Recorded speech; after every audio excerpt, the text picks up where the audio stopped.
বিভিন্ন কর্মসূচির মধ্য দিয়ে অনুকূল চন্দ্রের ১৩৬তম জন্ম মহোৎসব পালিত হলো তুফানগঞ্জে।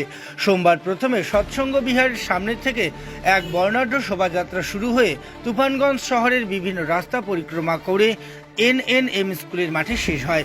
এরপর রাভা নৃত্য, মাতৃ সম্মেলন, সাধারণ সভার মধ্য দিয়ে অনুষ্ঠানের পরিসমাপ্তি ঘটে।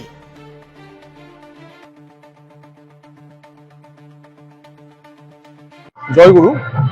আজ আমাদের পরম প্রেরণাময় শ্রী শ্রী ঠাকুর অনুকূল চন্দ্রের ১৩৬তম জন্ম মহোৎসব।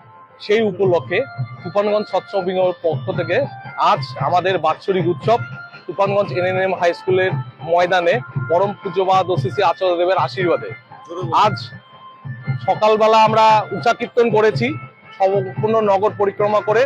তারপরে প্রার্থনা হয়েছে, তারপরে তুফানগঞ্জ হসপিটালে, এসবি হসপিটালে ফল বিতরণ হয়েছে।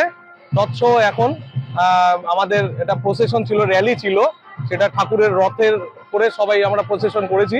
সেটা কমপ্লিট করে এখন যেটা আমাদের সেটা হচ্ছে বিভিন্ন ধরনের সাংস্কৃতিক অনুষ্ঠান, এবং ১টার থেকে শুরু হবে আমাদের মাতৃ সম্মেলন, এই ১টার থেকে ৩টা অবধি। তারপরে ৩টার থেকে শুরু হবে সাধারণ সভা, ৩টার থেকে ৫টা অবধি সাধারণ সভা। তারপরে শুরু হবে আমাদের কীর্তন দিয়ে ৭টার সময় সমাপ্তি। সাংস্কৃতিক অনুষ্ঠানে রাভা নৃত্য আছে, গান আছে, এবং বিভিন্ন ধরনের ব্যান্ড দিয়ে নৃত্য আছে, পাহাড়ি নৃত্য আছে, তারপরে বিহু নৃত্য আছে, এগুলো হবে।